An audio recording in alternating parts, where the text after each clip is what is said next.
নমস্কার বন্ধুরা, good morning সবাইকে। অনুরাগের ছোঁয়ার আজকের পর্বের রিভিউ নিয়ে আমি পৌঁছে গেছি তোমাদের সামনে। বাংলা সিরিয়াল সমাচারে তোমাদের স্বাগত জানিয়ে আজকের পর্বের রিভিউ আমি শুরু করছি। শুরুতে তো আমরা দেখতে পাচ্ছি দীপা বলছে যে দোষ করেছে সেই দোষীকে অলির সামনে নিয়ে আসতে হবে, অলির সামনে ক্ষমা চাওয়াতে হবে, তবেই অলি এই ট্রমা থেকে বেরোতে পারবে।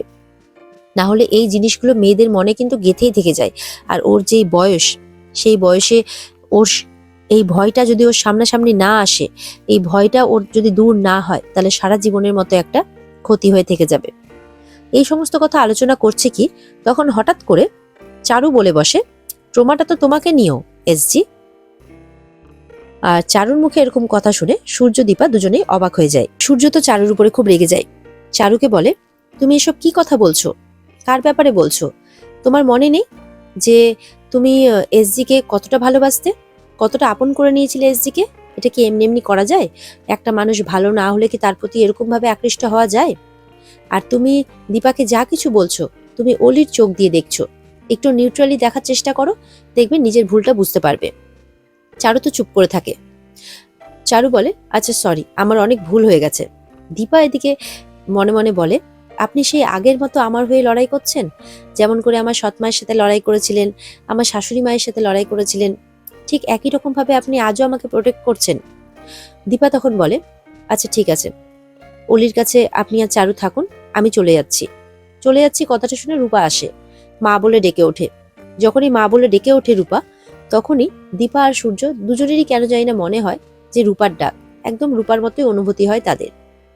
সূর্য মনে মনে বলে, কবে তুই আমাকে বাবা বলে ডাকবি, সেটা শোনার জন্য আমি অপেক্ষায় আছি, এমনটাই ভাবতে থাকে। দীপা আসে, বলে কি হয়েছে মা, আমি এখানেই আছি। বলে তুমি চলে যাওয়ার কথা বলছিলে, তাই আমি এলাম। বলে আমাকে একটু বেরোতে হবে, তুমি এখানেই থাকো, আমার একটু মনটা ভাল লাগছে না, একটু একা থাকতে চাই। রূপা বলে, এটা হতেই পারে না মা, যে তুমি ক্লান্ত হয়ে যাবে। আমি জানি তুমি কোনো একটা কাজে যাচ্ছ, আমি তোমাকে বুঝি মা। দীপা বলে, তুমি কি করে বুঝতে পারছো? বলে, দেখো, আমিও জীবনে অনেক কিছু সহ্য করেছি, তারপরে আমি তোমাকে পেয়েছি। তোমাকে পেয়ে আমার মনেও অনেক জোর পেয়েছি। যে মানুষটাকে দেখে মনের মধ্যে জোর পাওয়া যায়, সেই মানুষটা দুর্বল হতে পারে না। এইভাবে রূপা বলতে থাকে। রূপাও যেতে চায় দীপার সাথে, যে দীপা যেখানে যাচ্ছে রূপাও যাবে।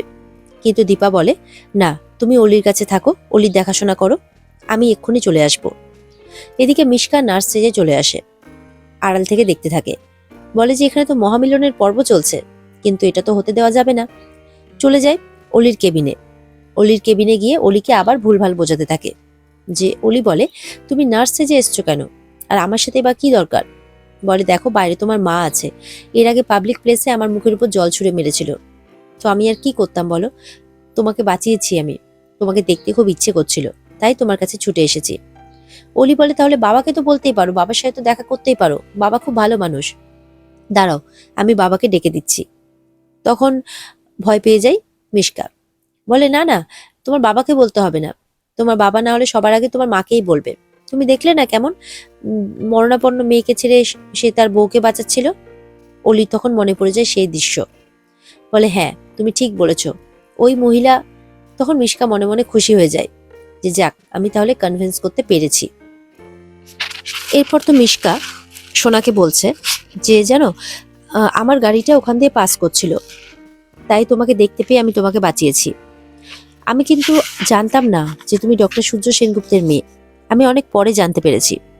তারপরে আমি তোমার পাস্টটাও জেনেছি। তখন সোনা বলে, আমার পাস্ট? বলে, হ্যাঁ, জানো, আমার বোনের ছেলে বীরকে বাঁচাতে গিয়ে তোমার মা তোমাকে মরার জন্য ছেড়ে দিয়েছিল, আমি এই সব কিছু জানতে পেরেছি। অলি ভাবছে যেই মনের কষ্টগুলো এতদিন ধরে ওর বাবা, এমনকি ওর নিজের বোন, মানে নিজের বেস্ট ফ্রেন্ডও পর্যন্ত বোঝেনি, এখন এমন একজন মানুষকে ও কাছে পেয়েছে যে তার মনের কষ্টগুলো বুঝতে পারছে। এরকম একজনকে সঙ্গী পেয়ে তো সবাই নিজেরই মনে করবে। আর মিশকা ঠিক সেইটাকে হাতিয়ার বলে মনে করেছে, হাতিয়ার হিসেবে ব্যবহার করছে আর কি। অলি বলে, একদম ঠিক বলেছ, এতদিন আমার কথা আমি কাউকে বোঝাতে পারিনি, আমার মনের কষ্টটা কেউ বুঝতে পারেনি, একমাত্র তুমি বুঝতে পেরেছো। মিশকা তখন বলে, প্লিজ তুমি, আমি তোমার কাছে রিকোয়েস্ট করছি, তুমি প্লিজ আমার কথা কাউকে বলো না, তাহলে তোমার সাথে একটু কথা বলতে আসতে পারবো, আমি মনটা হালকা করতে পারবো, তুমিও পারবে। আর না হলে তো তোমার মা আবারও সবটা নষ্ট করে দেবে। এরকমই উল্টোপাল্টা কথা বলে অলির ব্রেনটা ওয়াশ করে। এরপরে অলিকে বলে, নাও এবার তুমি রেস্ট নাও, আর হেডফোন দেয়, চেয়ে নাও, তুমি এবার গান শোনো। এরপর তো অলি মন দিয়ে গান শুনতে থাকে, তার ফেভারিট সিঙ্গার আরিয়ানের গান শুনছে। তখন সেখানে রূপা আসে অলি অলি বলতে বলতে। অলি তো শুনতে পায় না, কারণ তার কানে হেডফোন রয়েছে।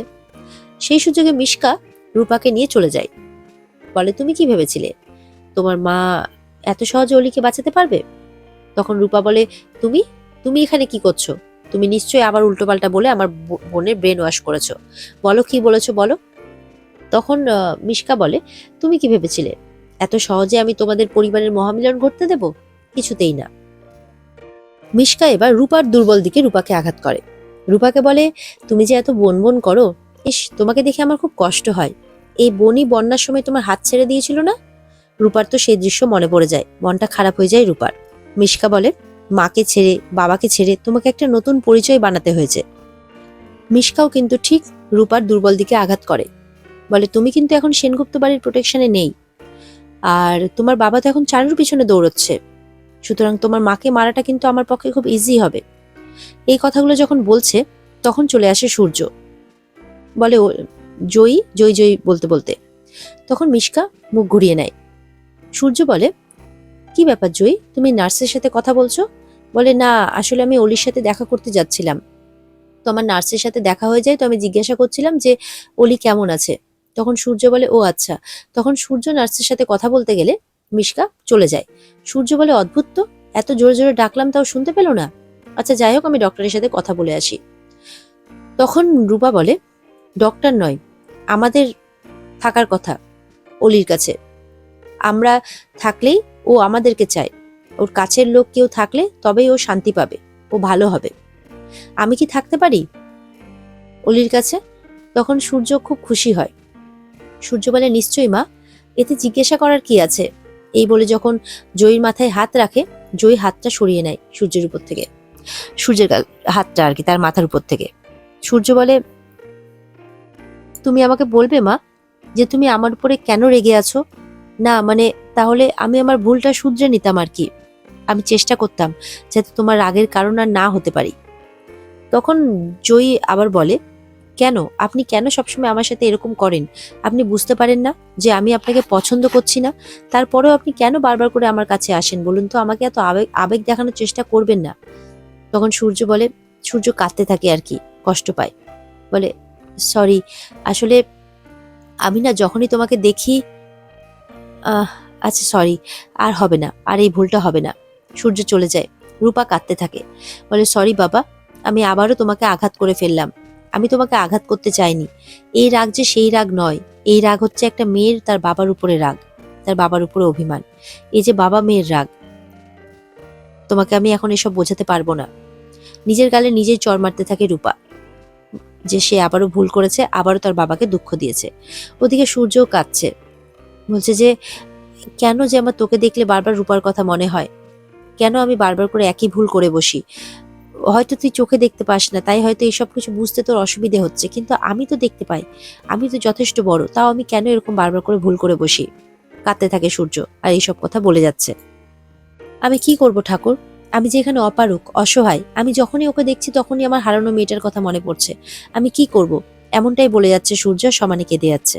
এরপরে সূর্য ভগবানের কাছে অলির জন্য প্রার্থনা করে, সঙ্গে জয়ীর জন্য, জয়ীও যাতে ভালো থাকে, সবাই যাতে ভালো থাকে, সূর্য বলতে থাকে। এদিকে দেখা যাচ্ছে শ্রেয়ান ঘুমোচ্ছে, আর তার ঘরে একজন কাজের মহিলা কাজ করছে আর কি, ঘুমটা টানা মুখে। শ্রেয়ান বলছে, জানকি বেহেন এখানে কেন? আমি বলেছিলাম না আমার ঘরে আসলে নক করে আসতে, এরকম ভাবে আচমকা ঢুকে পড়েছেন যে? কোনো উত্তর পায় না জানকি বেহেনের কাছ থেকে। জানকি বেহেনের কাছে যায়, আচ্ছা আপনি কি শুনতে পাচ্ছেন না আমি কি বলছি? কিছুক্ষণ বাদে দেখা যাচ্ছে একটা রিভলভার বের করেছে সেই মহিলা, বের করে তাক করেছে শ্রেয়ানের দিকে। শ্রেয়ান তো ভয় পেয়ে যায়, কে আপনি? মুখটা খুলে দেয় দীপা। দীপাকে দেখে তো শ্রেয়ান চিনতে পারে না, যেহেতু দীপাকে দেখতে পায়নি। বলে, কে আপনি? বলে, আমি সেই মা, যেই মায়ের মেয়ের সাথে তুমি অপরাধ করেছো, তোমাকে এখন সেই মেয়ের কাছে গিয়ে ক্ষমা চাইতে হবে। বলে, অসম্ভব, আমি কোনো অপরাধ করিনি, শ্রেয়ান বলে। বুঝতে পারছো তো? এবার দীপা বলছে যে বুঝতে পারছো তো, তোমাদের এত বড় বাড়ি, এতগুলো সিকিউরিটিকে পেরিয়ে আমি তোমার ঘর অব্দি এসে পড়েছি। তার মানে এখান থেকে তোমাকে বের করেও নিয়ে যেতে পারি। আমার ক্ষমতাটা কতটা সেটা নিশ্চয়ই বুঝতে পারছো। শ্রেয়ান বলে যে এসে তো পড়েছেন আপনি, এখান থেকে বেরোতে পারবেন না। এই বলে শ্রেয়ান যখনই ফোনটা নিতে যাবে, আবারও বন্দুকটা তাক করে দীপা তার দিকে। বলে যে খবরদার, এই সাহসটা দেখাতে যাবে না, না হলে কিন্তু। তখন শ্রেয়ান বলে না হলে কিন্তু কি? বলে না হলে আমি তোমাকে মেরেও ফেলতে পারি। তারপর আমার যা হবে হোক, জেল হবে না, ফাঁসি হবে না, যাবজ্জীবন হবে, তাতে আমার কিচ্ছু এসে যায় না। কমসে কম আমার মেয়ে জানবে যে তার মা আসল অপরাধীকে শাস্তি দিয়েছে। এবার তো শ্রেয়ান সত্যি ভয় পেয়ে যায়। বলে আচ্ছা ঠিক আছে, আমি আপনার মেয়েকে ফোন করে ক্ষমা চাইলে হবে তো? বলে না, তোমাকে সবার সামনে গিয়ে আমার মেয়ের কাছে ক্ষমা চাইতে হবে। তারপর আমার মেয়ে ডিসাইড করবে যে সে তোমাকে ক্ষমা করবে কিনা। শ্রেয়ান্ত অবাক হয়ে যায়। আর এখানে আজকের পর্ব শেষ হয়ে যায়। তো বন্ধুরা, এই ছিল আজকের পর্বের রিভিউ। যদি তোমাদের ভালো লেগে থাকে তাহলে পর্বকে লাইক, কমেন্ট আর চ্যানেলকে কিন্তু সাবস্ক্রাইব করতে ভুলবে না। আর এই পর্বের বিস্তারিত দেখতে অবশ্যই তোমরা স্টার জলসার পর্দায় নজর রাখবে। তাহলে দেখা হচ্ছে তোমাদের সাথে আগামীকালকে নতুন পর্বের রিভিউ নিয়ে। ততক্ষণ সবাই ভালো থাকবে। টাটা।